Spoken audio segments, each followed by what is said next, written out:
Today, we're going to walk through a scenario, a hypothetical crisis set in 2026 that could genuinely send the entire global economy into a tailspin. Let's get right into it. So let me just ask you this. What would happen if you woke up tomorrow and a fifth of the world's oil was just gone? Not slowly running out, but switched off, like a faucet. Think about what that would do to the price of gas, to global shipping, really to your day-to-day life.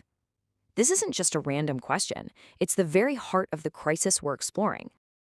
This whole hypothetical meltdown, it all hinges on one single, incredibly narrow stretch of water, the Strait of Hormuz.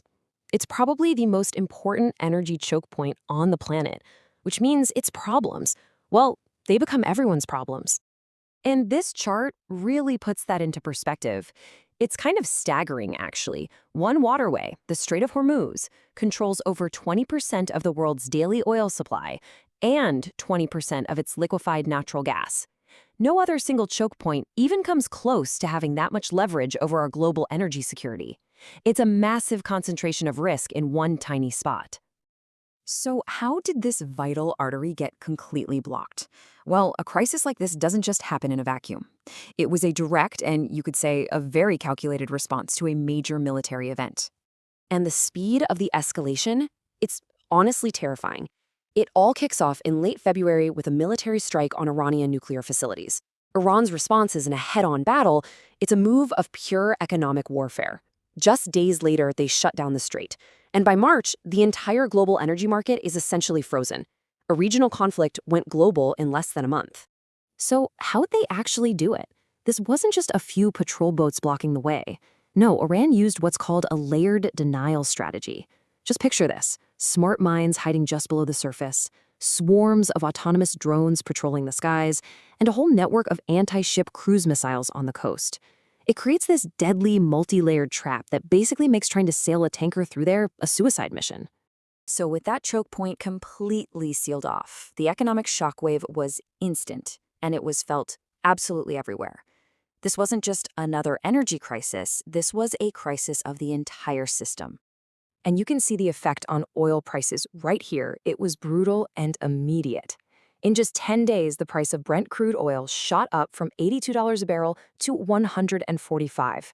Now think about that ripple effect. Suddenly, everything that needs to be manufactured or moved, which is pretty much everything in our modern world, becomes way, way more expensive.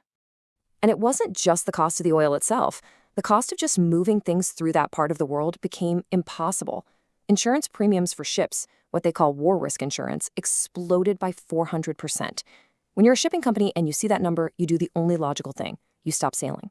The flow of trade just seized up. And that had this devastating knock-on effect. See, our whole modern economy is built on this just-in-time model, where parts for a car or chips for a phone arrive at the factory right when they're needed. It's super efficient until it's not.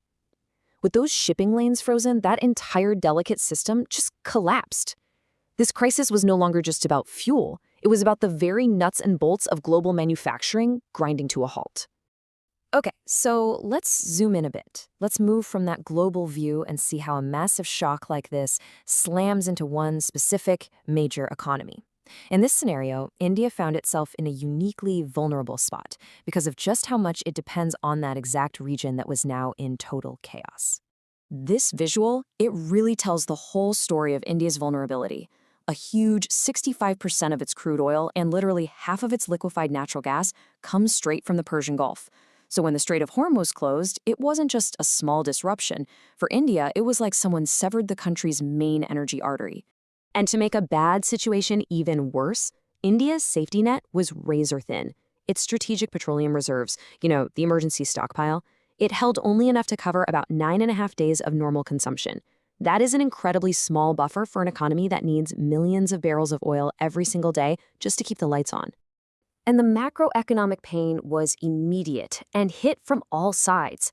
The price of urea fertilizer, which is critical for farming and is made from natural gas, it jumped by over 40%.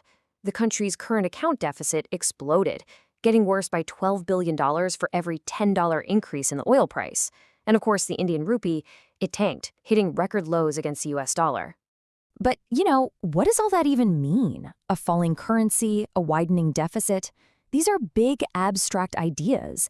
This is the point where a distant geopolitical event stops being a headline and starts hitting home, impacting the daily lives of hundreds of millions of people. The impact on the average person was direct, and it was painful. Fuel prices at the pump shot up. The cost of a basic cylinder of cooking gas, something millions rely on, soared past 1,200 rupees. Even the price of vegetables jumped by up to 20%, all thanks to higher transport costs. And because of the LNG shortage, cities started facing scheduled power cuts, what's called load shedding. So the story of this 2026 Hormuz crisis, even though it's a scenario, it really serves as a powerful reminder. It forces you to ask the question, in a world where our energy, our food, and our economies are all connected by just a few fragile choke points, just how stable are we, really? It's definitely something worth thinking about. Thanks for tuning in.